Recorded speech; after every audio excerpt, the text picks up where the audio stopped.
Just going back to something you said at full time, Harry Kane and his future at Spurs. He's been heavily linked to Manchester City. Do they need him?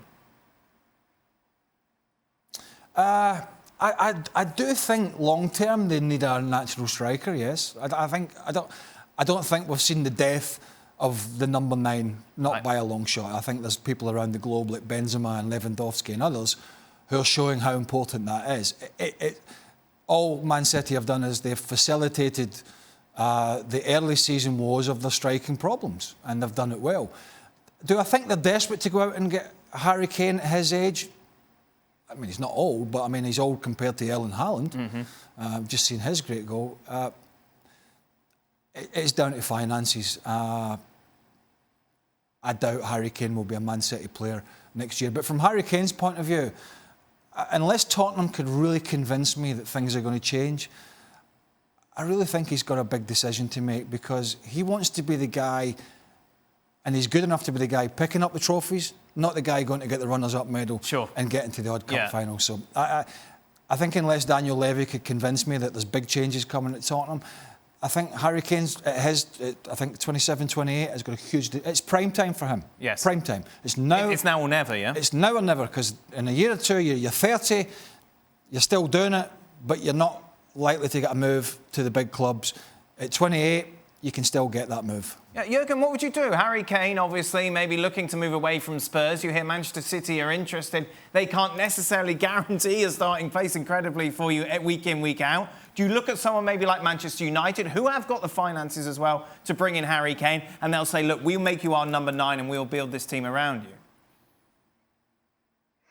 Yeah, it's a big call, as Greg said, rightfully so. It's a big call for Harry this summer. I mean, now he definitely needs to sit down with Daniel Levy and discuss the future. What can Tottenham offer me? How does the next year look like at Spurs?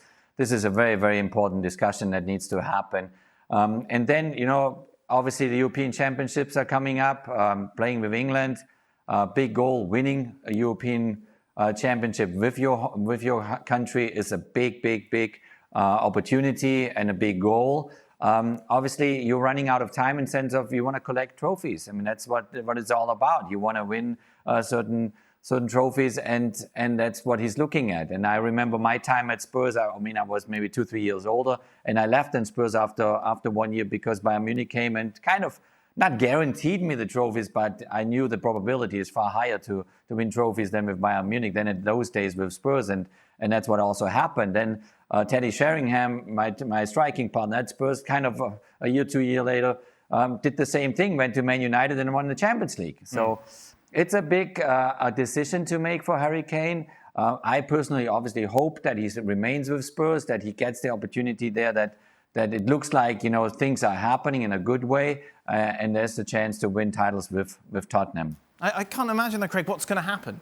What is that conversation? What is Daniel Levy going to have in a magic box that he's going to suddenly show to Harry Kane that makes him want to stay, which makes you think they're going to compete for the league title, for the Champions League? Because whoever comes in, whatever happens, it's going to be transition. It's going to be a whole new slate. And does Harry Kane have that patience to stay there and see what happens? And particularly, as Jurgen said, if England flourish at the Euros like they did at the World Cup in Russia, and he's banging the goals in again, you go to your hotel at night after, you know, you play and you're the top man, and you'll be saying, I need to, you know, Spurs have been great for me, I've been a great servant for them, but he's a step above.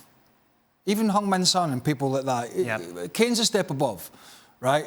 And you don't want to look back and say, when he's 35 or 36, and say, I really enjoyed it there, I earned a boatload of cash, but I could have been leading the line at one of the elite clubs in European football for 3 or 4 years, and go and taste, whether it's in England or Germany or Spain or Italy, but go and see something different. And I don't know, but I get the feeling that could be a decision he makes in the summer. The big question is who's got the cash within this, with the budget restraints because of the pandemic, and how much will Daniel Levy and Joe Lewis, the owner of Tottenham Hotspur, facilitate a potential move for him? There's a lot of dominoes have to fall in the right direction for it to happen. Frank, what do you make of it all? We already answered to that question. I think it's a time for him to put some lines in his resume, and that's what it is. At the end of your career, you say, okay, I played in good teams, but what did I win? Nothing. That's not a goal of a competitor. When you're a competitor, you want to win stuff, and it seems to be stuck at Tottenham Hotspurs, and he's not going to win anything. So I would leave. If I was him, I would leave. I don't know if I would go to Manchester United because I don't know what they're going to do next season. I'm not sure they're still on their way back where they can win the Champions League. City is a good question mark. Is Liverpool possible financially for him to go there as well, play with Mane and Salah and maybe Firmino just behind him? I don't know. It's possible for Paris Saint-Germain as well to get him. I would go. I would go to try something else. I would go because I desperately need to win stuff because it's part of my life and it's part of any great competitors. Seems a very nice chap, Harry Kane, and I some players worry about the reaction. Right. Sometimes, I mean, everybody's different. I mean, I don't, obviously. But I would have no concern for him about reaction. I don't think Tottenham fans, the majority of them that they would understand that he wants to go and do that, and he has been a great servant for them. And I don't think that would be an issue. They'd be disappointed, clearly, and gutted if he was to leave. But I think they would understand, bearing in mind where they are and where they've been and where he could be playing. So I wouldn't be concerned if he's worried about upsetting supporters, because I don't think they would be totally upset with him.